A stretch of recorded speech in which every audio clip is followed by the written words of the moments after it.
On this episode of the OG and Crab Show, it keeps getting worse for the Pirates. We check in on how Donny-ball is going. Ben Charrington is selling his house, and I have to cop to some bad thinking that I've been mired in for a long time. I'll explain later. Here's the music.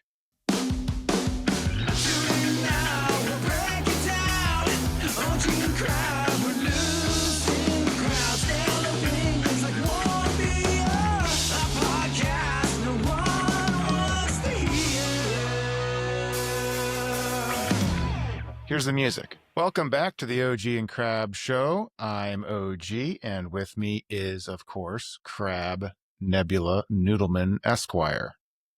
Hi. Hi, Crab. It's me. Hi, how are you? I'm tired. Tired of baseball? Tired in general. I was crawling around in the garage all afternoon, ignoring the Pirates and changing the tie rods on my car, and now I'm sore because I'm old. That sounds like big boy work. Good for you for saving a couple bucks. Yeah, I'm out there wrenching. Cheapskate? That's cheapskate shit. Yeah, well, it's the labor that gets you. So I just pay for the parts, and now I'm paying for it in pain. So, Donny-ball, OG. We're going to talk about Don Kelly at Donny Kelly. Don Kelly. Boy, Don Kelly had a great start. His opening weekend was a series win over the Atlanta Braves. We always like to beat the Braves. And then it went back to normal.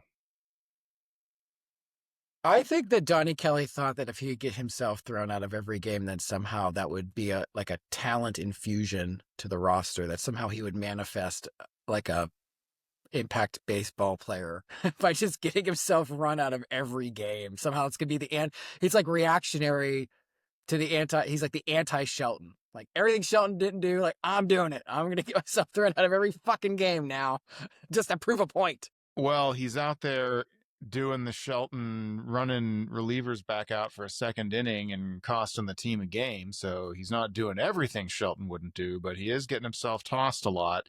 And, a lot of folks would criticize Shelton for not being fiery enough, not defending his guys, not getting run more often. And here we see Donny Kelly doing it left and right. And it means might nothing. work once, getting guys fired up, but it's anecdotal. It's not a real thing. It's not real. No. I mean, you that works when you have a team of all-stars and you have, a team of all-stars that are like just not hearing the message or feel, they're not getting their breaks and they're all slumping and you get run and there's a moment like Bobby Cox would have done back in the 90s. And then like those guys come to life. Like that's a thing that happens in baseball. But this team is not that team because they're bad and they can't hit. And there's no amount of getting run out of a game that's going to make these guys not swing and miss. So, yeah, what is Kelly's record now? Is it 3-6? I think off the top something of my head, like I want to that. say it's 3-6. They've lost all of the series following that Atlanta series, so it's right back to normal, right back in the groove of losing. Is this a new boss is same as the old boss? It is. That was in our graphic last week, but there was, I forget where it showed up, but there was reporting or a news item or something about this isn't Donny Kelly as an interim manager without the title. This is like, it's not his audition for after he gets fired for sure in October. This is a real handing over of power, and this is his job to keep if he can keep it. Do we believe that? If the team was good and somehow responded to this shakeup and he managed to save Ben Charrington's job in the process, then yes, it would be his job. And if they make up their deficit, and what are they, 16 games under as of this recording? 17 something games under 500. Let's just say for shits and giggles they get to 500. And then they finished the season with the same amount of wins as they finished in the other Cherington era, then he saves his job. Then he gets a job next year. He saves Cherington's bacon, and then we have this. We run it back with the gang. But that's not happening. And to the reporters or the columnists or the fans on the internet that are writing about Donny-ball, which I mean, maybe for that first game we were all hyped up on Donny-ball, but I think now we're not. At least I'm not. Um, you know, Donnie Kelly's a nice story. How many times did Greg Brown talk about that first game with how he's from Mount Lebanon and he's a Pittsburgh guy? Well, No we amount love of it. that. That I don't blame him for talking that up because there's nothing we love more than from here. Well, when you're losing like this, it's a nice human interest story. But when you're doing the human interest stories and there's nothing to talk about on the field, then you're screwed. So, do I think Donnie Kelly is the permanent manager after this season? I don't, because I don't think Cherington will be here. I think they're going to clean house. And so, maybe it's a mandate to the next GM. You got to keep Donnie Kelly. If that guy gets hired, you don't give a shit because it's going to be a sacrificial lamb anyway. So, I mean, that's the only way I could see him staying. It's early. Do you think Donnie Kelly is doing a better job than Derek Shelton was doing tactically? I don't think that tactically Donnie Kelly is heads and shoulders above Derek Shelton. I think the roster is the roster. You know, you might get, maybe a couple good, better individual performances out of players over the rest of the season. That because maybe they feel like less pressure because of the bad vibes of they all knew that Shelton was going to get fired. So maybe some guys are just a little bit lighter in their step and a little bit, better. But as a team collective, no, I don't think it's going to be any different. And I don't think tactically there's much else he can do. I haven't seen much of a difference myself, and I was particularly upset when he sent Colin Holderman back out uh, in what was it, the first Philly game, and he had thrown. It was the Heaney start, and Holderman came in, pitched a nice, tidy, clean sixth inning, and then Kelly sends him back out there, and then the whole thing falls apart. They lose the game. I don't know why you're sending a reliever who you're trying to nurse back to confidence out after he just closed a nice clean inning and your entire bullpen is fresh. It was a bad tactical decision. It's a bad human capital decision.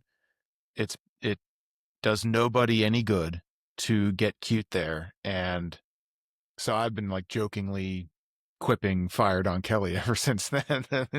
He's not getting fired, like you said, unless they clean house and fire Charrington and maybe fire Travis Williams and whoever else is too close to the top. And speaking of cleaning house, Well, before we do that, can we talk about Spencer Horwitz? Because we Spencer got our Lord Horwitz. and Savior Spencer Horwitz came back and nothing changed. We didn't miraculously turn into an 85 win team. Well, he's had all of six at bats, I get and it. I get it. what's curious. Don't you want to see if he figure out how to hit left-handed pitchers well enough so that next year or the year after that or the year after that, because you traded him for all that control. You traded him for the long term, presumably. That was where all the value went. What are we platooning him for in the very first, like strict platooning? Pinch hitting for him when a left-handed reliever comes in the middle innings. They're pulling him out of the game. What are we doing? Let him hit.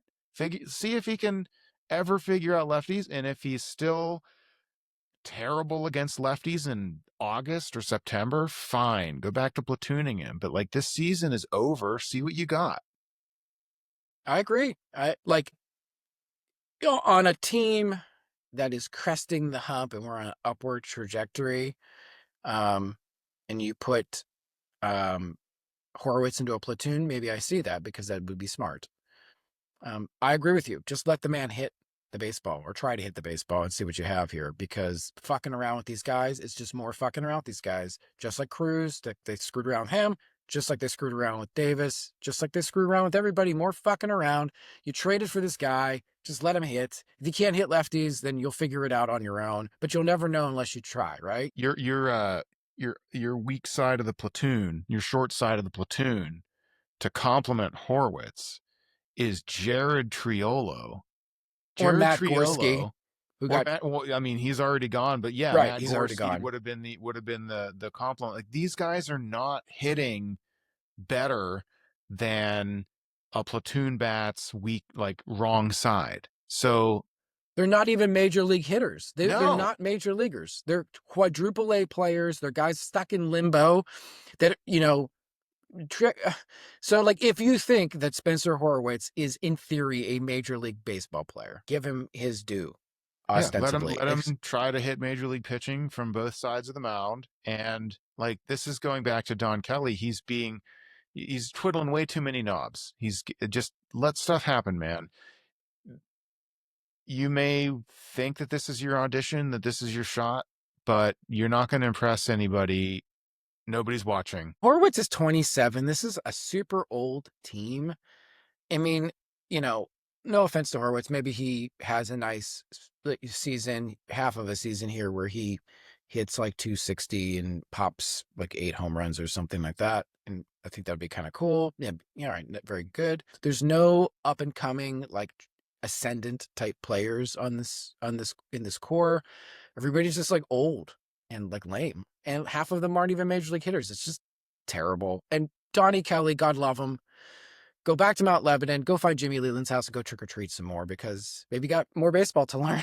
Maybe you gotta get more of your trick or treats in. You know who isn't super old?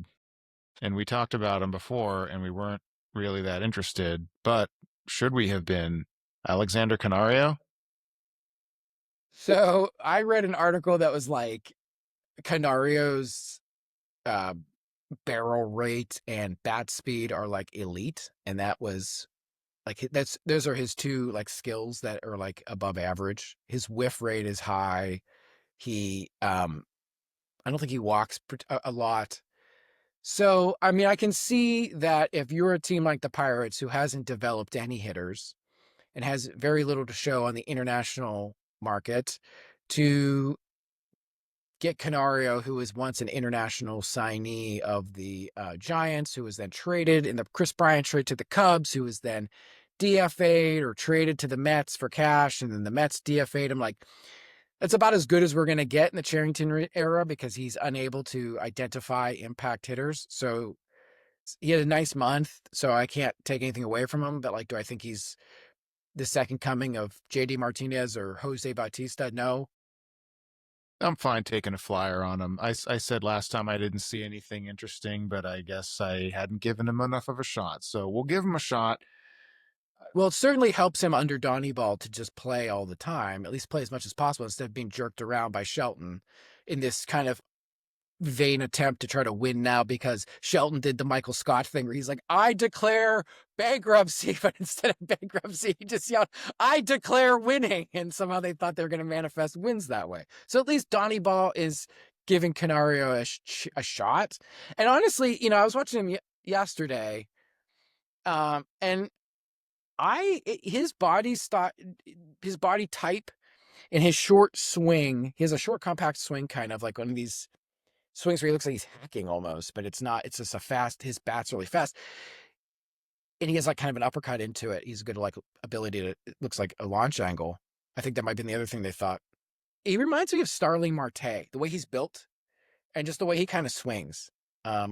Just a little bit. I'm not saying they're the same player. Please don't misunderstand me. So But you're just has a saying if you little, squint, you can see Starling Marte. if I squint hard enough, Ben Charrington, I could see Starling Marte in there. Yeah. Very good. Very, very apt. Yeah, Yeah. That's a callback. That's what they call a callback. that's right. It's good comedy. So speaking of good comedy, Ben Charrington is selling his house, and the internet found out.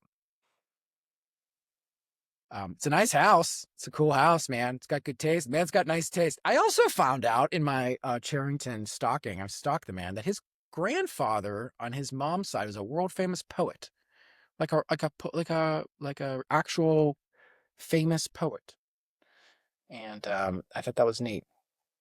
But yes, he's selling his house, and uh, I guess the team stated that it was pre-planned and that he wants to live closer to the ballpark. And um, my question is to Ben is like the ballpark is farther away from the airport. So can you get an apartment closer to the airport? When you get fired, you could just walk to the airport, like get on the plane and get out of here as fast as possible. It certainly doesn't pass the sniff test that he's selling his house under these circumstances, and it was already happening that way. And why should we why should we believe that after the Bucco Bricks we find out that the Stadium and Exhibition Authority went and did a little internal investigation and determined that they had paid extra to have the Bucco Bricks very carefully removed and wrapped and handed over to the Pirates to keep the special monuments that everybody purchased back when the stadium opened intact. And then the Pirates said, screw it, we'll go dump them in a recycling yard, even after all of that. So the SEA was not having it when Travis Williams tried to hand wave away the Bucco Brick fiasco. So that one doesn't go away, and now he looks really bad. I mean, there's not much more to say that we didn't say in our episode, which was called The appropriately the gang sells the gangs. Bucco Bricks, I believe. Right. So go back to that episode, people, if you want to hear some unhinged ranting about it. But like, it's insane to me that this is like we're cycling back on. We're we're not even to Father's Day yet, and we're already rehashing the first wave of PR disasters into like their like sequels. This is like the Bucco Bricks Part 2 Electric Boogaloo. Like it's back. It's back with a vengeance. There's so much bad news, and we're hearing like today as we record, where you got word that Jared Jones is hopping on a plane to Texas to visit with Dr. Keith Meister, who will almost certainly recommend that he get Tommy John surgery, which, I mean, who didn't see that coming as soon as he had elbow issues back in the spring? You and I, this guy here, me, many people said his arm was going to turn into hamburger meat, and it did. And it seems like when you go to Texas to get that second opinion with a world famous surgeon, that they're probably not going to let you leave without the surgery. Yeah, the way that I've heard it is that when they go on this type of appointment, they pack a bag for several days because they know they're going to be there a while. It just sucks because, I mean, when you think about Jones so far in totality, he had 2 good months, really. And he's hurt. And what he showed us in his 2 months was tantalizing and intoxicating. And I get it. I watched those games and I thought, whoa, this is great. This is like a real pitcher. Skeens is a real pitcher. These are like aces. These are like legitimate aces. Holy shit. We can't afford these on the free agent market. We got 2 of them. I get it. But this also goes to show you about how fickle, A, the baseball gods are, and B, the nature of pitching is not this linear progression where you can just say like, oh, we have all these guys. Like Hunter Barco just bit the dust in the minor leagues. He was one of these guys that was, depthy, and we were counting on him in the future years to come up and contribute. Skeens is not regressing per se, but he's certainly not the velocity machine that we had seen out of him. So it's just like, it's pitching is fickle. Guys are going to get hurt. Guys are going to regress. And it's just not enough to be able to just like wish cast your pitching rotation and wish cast your entire hitting group into a 80-win team. Like it's just, it can't be done, right? And so Jones is gone. Barco's gone. Heaney's going to get traded. Where's the pitching factory? I was told this is a pitching factory. We got all these guys penciled in that we were never going to be like the 2015 Mets, that we were never going to be like the aughts Cubs with Zambrano and Wood and those guys. Like, oh, that would never happen. We just got all the pitching. We got all the pitching. Trade everybody. Just buy all the bats. We got all the poof, gone. It's gone. We're back to square zero. It sucks. We might get Bubba soon, but it's without any hitting. It hardly matters. We So what, he they're can lose? losing. Can he lose 0-0? Like, can there be a -1-0 game? Because I feel Yeah, like the until the Pirates. pitcher has a way of subtracting runs from the opponent where you could win 0 to -2, the Pirates haven't figured anything out yet in terms of how to win until they figure out how to hit. How's our And free agent crop that was going to save us doing? How's Anthony Santander doing? Do you have anything off the top of your head? off the top of my head, has an OPS plus in the low 70s. That's bad. What about Matt? Who was one of the other guys that was Tyler O'Neill was another Tyler one. O'Neill? He has been on and off. He's back on the IL. He's been on and off the IL as he often does, and his OPS plus is also in the 70s. I Bad. think That's bad. Not great, Bob. And that would have cost like 30 mil for however many. How many? What did he sign? A 3-year deal or something like that? very few of the names. He got a 3-year deal with opt-outs. Very few of the Okay. names that everybody was pounding the table for over the winter are doing well thus far. It is still early, but Is it though? Because it's not really that early anymore. well, We're it's kind of not getting to that. Memorial Day yet. You got to wait till Memorial Day to know what you got. That's And next we're getting week, dude. close. We're getting close. So if we're talking about knowing what you got, very few of those free agent targets that everybody said would be the solution, if they were here, they would be better than Brian Reynolds, who is possibly the worst qualified hitter in all of baseball after the way that he's tailspun. They would certainly be better than Tommy Pham. Would they be good enough to But we have Alexander raise the Canario now. floor of the team No. to the But we have point where Canario. they're right? So maybe there's one or two other wins and they're 15 games under 500 instead of 17, right? So you can't free agent your way out of not having that young core to build upon, and they don't have the young core to build upon. No, Not in it's terms very of old. bats. It's an old core. We have an old core. We're like the third oldest team. And the older teams than us are all like good. They're like the Yankees. I think the Dodgers might be up there. So it's like, we're old and bad. And that's It's depressing.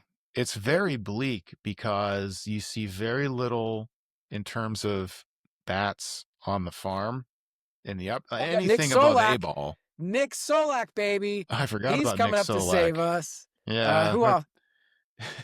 Nick Solak is not he's a quadruple A player. He's depth on a great team. He's like one your in a long line of quadruple A players that all we make all their we way through have is Pittsburgh.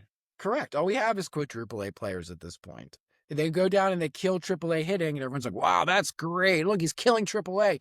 He's killing future podcasters and insurance salesmen. That's what triple A is. It's not even baseball. It's fake baseball down there. So, Nick Solak, God love him. I'm glad he got another shot, but it's just typical Pirates baseball. What else we got on our list? So our main topic for this episode is that I have to cop to some flawed thinking. I No, have, you don't yes, have a flaw. I do. I do. I have for a long time refused to accept the idea that it's all Bob Nutting's fault, that that a new owner wouldn't come in here and fix everything, that it's really a systemic issue with baseball and the economics of baseball that is most to blame for the Pirates' futility. And I think I've finally come around to a cigar is just a cigar, and it's really all Nutting's fault in the end. I still don't think that he's sitting in Scrooge McDuck's money bin counting his heaps of gold and treasure, I don't think he has the financing to spend the way that the Padres have. And he's famously miserly, and so he's not taking out loans like the Twins. He's not going into $500 million of debt to try and sign these marquee free agents that everybody wishes he would sign to solve all the problems. So I'm not gonna walk that back. But even if there was a salary cap, we could just be the Browns. We We are the could, Browns. right. We are the Cleveland We're the Browns. Cleveland Browns of Period. baseball. Yes, we are. And even if there's a cap, you can still be terrible for decades. And that's what it would be, because the leadership vacuum. Who's the Angels of baseball? Like, what was their football comp? Was they maybe like the Raiders, maybe? Oh, that's not a bad one, really. That comes to right. Yeah, yeah. Yeah. What about the I think Rockies? Who are the Rockies? Are they like the the Rockies are the Jets? Jacksonville Jaguars, I think. Oh, that's a good one. That's a good one. Yeah. Who's the Jets? Who's the Jets? The Jets of baseball would have to. Oh, who would that Maybe be? the White Sox? Yeah. It I doesn't mean, big. Well, yeah. Second team in a big market. That's not a great one, but probably the best you're gonna do. Okay. All right. I like us. I think we're right at home being the Cleveland Brownies. Yeah. So a salary cap, even if and someday we'll go deep on a salary cap and talk about why it might actually be good for the players if they do it right. But a salary cap is not going to enhance parity. That's one place where I can agree with all of the sycophants out there in the national baseball media sphere shilling for Scott Boras. No, it's not gonna fix parity. All it's gonna do is create conditions where fans can have hope when they have smart people running their franchise who don't hire dolts and who don't mess everything up that they touch. But that's where we're at. We have an owner who doesn't know how to pick his executives, so he hires consulting firms to tell him who to hire, and he shrugs when they give him a name and says, well, okay, I paid you, so I guess that's who I should hire. And he doesn't seem like he doesn't have any of his own gut instinct to be the kind of leader that's necessary to win in the environment that he's in. And so even if he had the same kind of money that everybody else has, I mean, you can look at the Steelers and how successful they were under Dan Rooney. And then when Dan is no longer in control, what happened? They got stupid and dumb, and now Tomlin is running the roost. And I'm not saying Tomlin's dumb, but he's Right. like. But there was a very clear line where after Dan Rooney, the Steelers got mediocre and stayed there. And so it's not quite as bad as the Browns, of course, but who are the Steelers comps? Is it the Reds?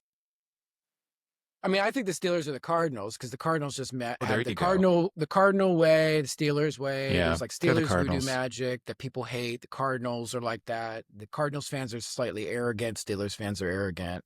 It's definitely the Cardinals. Good call. I think it's definitely the Cardinals in my mind. I see the Cardinals as the Steelers in a lot of ways. But I mean, I agree with you. It comes down to, everybody talks about the salary cap as it's going to it's not rocket science. It's like the teams in the NHL that are stupid are still stupid under the salary cap. They still lose under the salary cap. Teams in the NFL that suck at drafting quarterbacks and developing talent are still bad. And so the Pirates you could have a salary cap. You could have Bob Nutty get all of Cohen and Steinbrenner's money, put it in a big pile, and Cherington would still fuck it up because he's an idiot.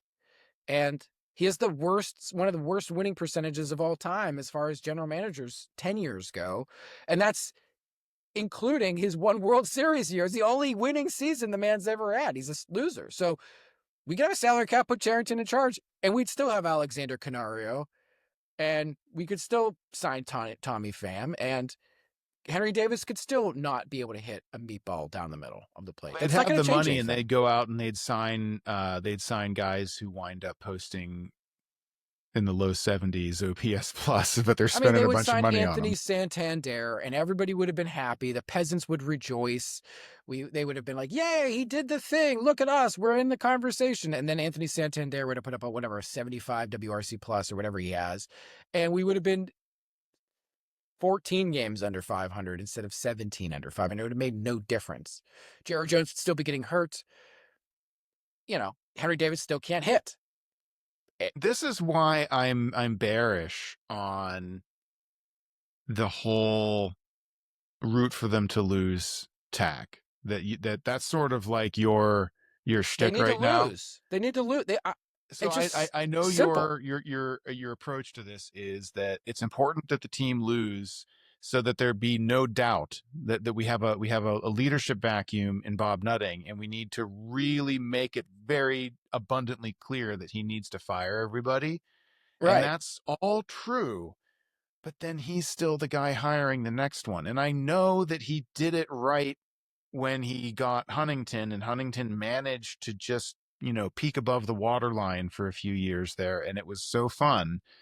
But I don't have any confidence that Bob Nutting is going to find another good GM to replace this bad one that he hired last time. What makes you think that he won't just go and hire another bad GM because he has no instincts for this? I mean, it's quite possible. I totally admit that. That's not the point, because that's the pitch. That's Future Crab's problem. That's future. That's future crab's problem. This crab hates Ben Charrington. That's present. Well, I hate Ben Charrington. I hate Bob Nutting. Future crab will figure it out. Like when Bob Nutting fires Ben Charrington and gets the general manager search engine fired up, we'll cross all those bridges when we get to it. I don't know what I'll think. We'll have to. Maybe I'll be open minded. I don't know. I never liked Charrington because I just thought he wasn't very good in Boston. But maybe there's another GM out there that he hires, and with less baggage. I And guess it's it's quite not possible. fair to me. It's not fair for me to assume the worst will happen until it happens. So I should probably just stow that. I can see why people would think that, and it. I mean, did Bob think this was going to happen? I mean, he thought this guy would be good. He made the best decision he could make based with the data he had. I'm willing to give him grace and a long leash. I'm not that cynical. Whether he wants to win by buying free agents is debatable, but I think deep down the guy doesn't want to, he wants to run his franchise and win baseball games. So he thought this guy would lead him in that direction. And now he's not. So the next guy resume will come across the table and he'll make a decision based off of that. And I can't ask him to do anything else. What else would you ask him to do? What else can he do? What can you do? I guess what I'm really lamenting is that he doesn't seem to have the baseball. He's not a ball knower. He's Like been in the he's game for 20 fucking years at this point. He has to know yeah, something. you'd think, right? But then how can all of us on the outside see plain as day how very patently obvious it is that there is no there, and Bob is content to ride this thing out years past the expiration date, and then what? Now you've just wasted years of being terrible for nothing, and we got to go and tear it all down and be terrible for what, 4 or 5 more years again after that. Now we're 15 years into the second 20-year cycle. I mean, And that's by doing this. It's unfortunate because those of us who lived through the first 20-year cycle, it was a crystal clear storyline. It's not the same, but it's clear. Like McClatchy did, would never would never really pull the trigger on these guys and give them these long leashes. And it was clear it wasn't working, and they were just stuck. They didn't have a vision. They didn't have a direction. So maybe Bob figures this out. Bob has only had one general manager here. He fired David Littlefield in 2007. He bought the team, fired David Littlefield. Okay. So I don't really count David Littlefield as his first general manager. I mean, I guess technically you could count him. No, no. Hi- If he bought the team and fired the guy, then that Right. He was bought the team, previous and then ownership's guy. by the end, right, he fired him in the middle of the season too. So all right, he was out. So you only had one GM, and that's been Neil Huntington. Ben Charrington is his second general manager in almost 20 years. So the guy doesn't, in his defense, does not have a ton of experience. It's not like he's uh, Jim Crane and had Lunau and Click and Dana Brown and all these other guys come through. He needs a So consigliere.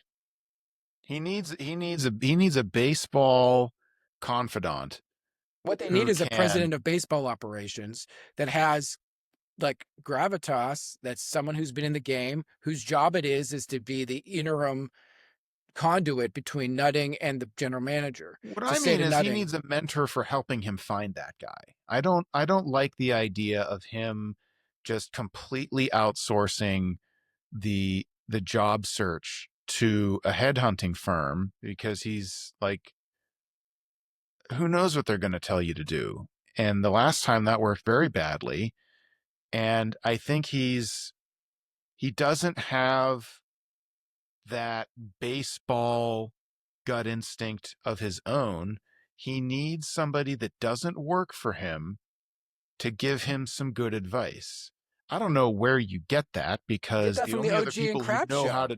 to the only other You people who get it know how from to do us. that are We know competing what to with him. do. Come on the show, Bob. We'll be happy to interview you.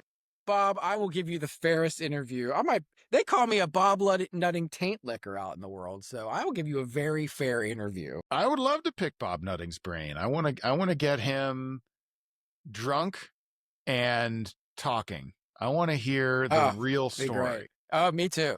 I would too. Now, what did you make of this Bob Nightingale little snippet that made around the baseball ecosystem about how the Pirates are the most profitable? Um, what are your thoughts uh, on that little tweet? My first question on that is the sources that Nightingale was getting that chatter from.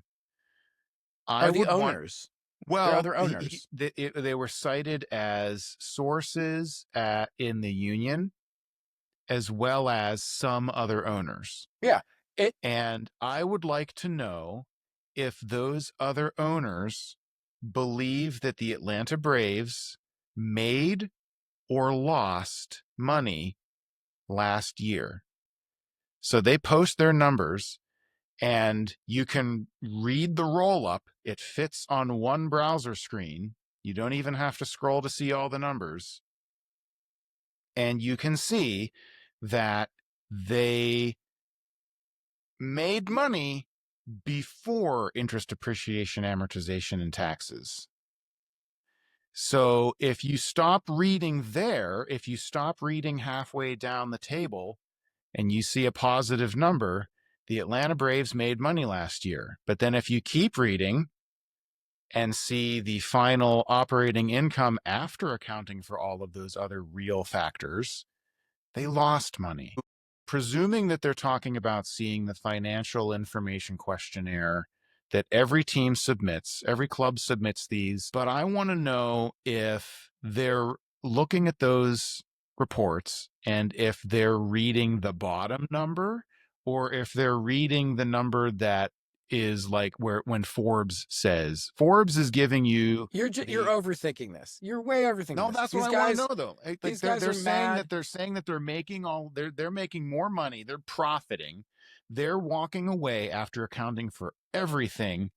At the end of the day, the Pirates are making more money than most of Major League Baseball operating the way they're operating.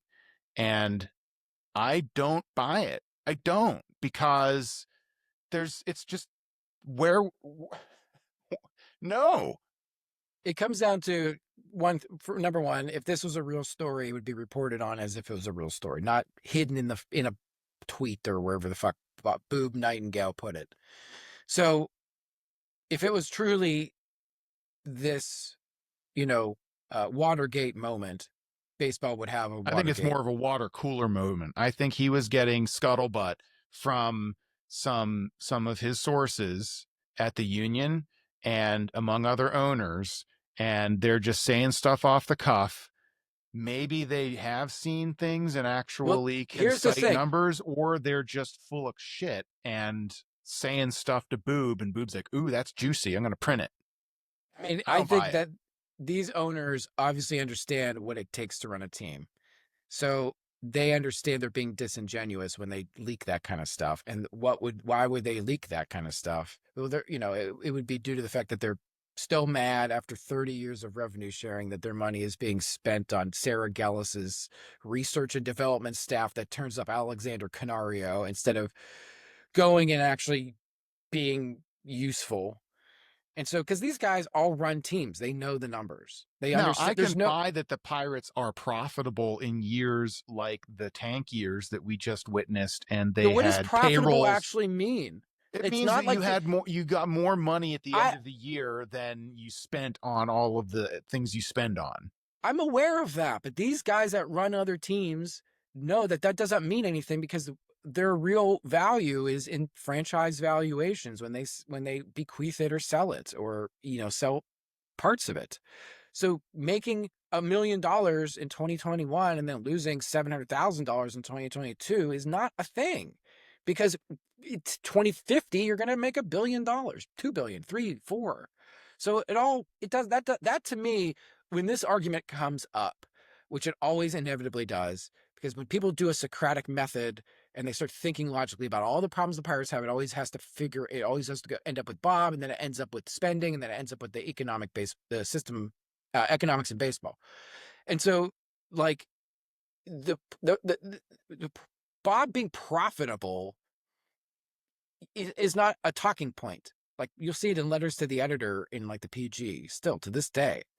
Bob's profitable. That doesn't mean I think anything. Bob should not be profitable though. Whether the profit is 1 million, 10 million, or $50,000, Bob should be trying to run a break-even operation. If he's trying to do his level best, as failure ridden and terrible an outcome as that has been, if he's doing his level best, he should be breaking even. His instructions to his employees when he sits down at the board table and tells Travis and Ben what he expects them to do each year, it should start with, "I expect you to spend every last red cent that I give you. Find a way to make us better with it. Do not come back and tell me that you didn't spend $10 million. I don't want to have $10 million to roll into next year. I want to spend every last penny on each year as we go." I agree with you. They're not a bank, so they shouldn't be banking money. They're not a bank. So Yeah. I get that point. I get all of that. And I think there's probably a case to be, again, I'm not defending Ben or Bob, but there's a case to be made that that might actually happen. But Charrington, I just, was he spending money on TrackMan pitching machines? 10,000 of them, 80 research analysts. What's a research? Why do baseball need all this shit? Just to go on Baseball Savant and turn up Alexander Canario's 77-mile-an-hour bat speed? I can do that. So That's they're another thing clearly, I'd love to see the inside of. I'd love to know what they do. that's a great question. And I'm not sure if they actually know what they do, because in lots of large organizations, whether it be governmental or in the business world, like, once you get accustomed to running things a certain way, there's a certain kind of machinery, human machinery that goes, whether they know what they're doing each day or not. So I assume that there's a certain amount of that happens down there. Um, you know, but with the Bob Nightingale thing, I just think if it was a true story, it would be reported on. Clearly, the union has information, owners have information. I think when they say things like profitable, they know it's disingenuous and it just gets people riled up for whatever their particular agenda is. And, I still, You'll often hear owners say, "Well, we never make money. We we lose money or we break even. We almost never make money." And then the fans will turn around and say, "Oh, bullshit. You guys make tons and tons of money. You're a multi-billion-dollar industry. Where would it go?" And like, I can see your payroll, and like nobody believes that it costs $200 million for non-player stuff in every single club. Well, they But spent like $200 million on Bucko bricks, like reprinting them this year like 4 times. So that's probably where the revenue sharing went. And they probably had to pay Surfside back a bunch of money because they got screwed. Surfside's like, I want my money back. So they gave some revenue sharing to hey, them. Surfside got way, way more attention by having their sign taken down than they ever would have gotten if that sign had stayed up. It's a great drink. It's delightful. It's the official sponsor of the OG and Crab Show. So Bob Nutting is the problem after all. Bad leadership. He doesn't have that je ne sais quoi that you need in an owner. And I've finally arrived at the conclusion everybody else has been browbeating me with for years. I can't freakonomics this thing anymore. It is Bob after all. Okay. I'm sorry that it took you this long to figure that out. Let's It's just a hope that the bummer. next general manager is not Ben Charrington's brother, Bill Charrington, or some other doppelganger that should. I hope there's no more tons at the like Huntington, Charrington, no more of those guys, no more Amherst guys. Give me just anybody else. Go Give get me James somebody Click. else. James Click would be great. Let's get James Click in here. Yeah. So I mean, Bob's the problem because he's stupid. He hires stupid people, and that's the thesis statement. And he's also stupid because he takes for fucking ever to figure out that the stupid guy he is hired stupid people and the product is bad. And he's like, well, what do I do? Well, I don't know. Maybe Donny-ball. Donnie's the guy. Like this, it's depressing to think about what he does down there. I And wonder how meanwhile, much of Sarah it is Gellis sunk is like, cost. I need to get paid more money. Can I get you another Alexander Canario, sir? I always imagine her as a waitress, like coming in, like another Canario for you. You're picking on Sarah Gellis a lot lately. I am because I'll pick on Brian Stroh or Steve Sanders. Steve Sanders sounds like a comic book character, actually, like a alliteration, like Peter Parker or something like that. I can pick on those guys if you'd like me to. It's not a gender thing. It's an annoyance by how the baseball apparatus and ecosystem sucks each other off when they hire their own. So they all work at Baseball Prospectus. They all worked for Fangraphs. They all worked in some of these things. They all know a guy. So they go work for this guy. They go work for that guy. And then their buddies where they left at the big baseball magazines like, they hired my friend. This is a smart hire because it's my friend. Yeah. Yeah, it's great. Good job, Ben. Great work. And then they write an article next year about like, why does Alexander Canario suck? I don't know. News at 11. Like, it's just this giant ancestral, pile of crap. And I hate them all because if I can do this job on the internet with you and figure out, hey, it's not working. Like, I don't even need to get to the off season. We were screaming that it wasn't going to work August of last year. We could have Wait, saved the Pirates a whole year if they've we just have a listened to case study us. for this. We do have a case study for a franchise that doesn't have any of that stuff and just uses the publicly available StatCast and Fangraph stuff that we look at and yell about. It's the Rockies. I mean, they're bad, but the Pirates are just as bad as the Rockies, right? Last night, the Rockies scored like 20 runs against the Diamondbacks, so maybe they're onto The something. Pirates could very easily overtake the Rockies as worst team in baseball if they keep going the way they're going, for sure. I could see it happen. Rockies could get hot. The Pirates won't. I mean, the Pirates certainly won't. Well, Okay. What else you got? Anything else? We were wrapping up? I think that's it. I think that's enough for this show.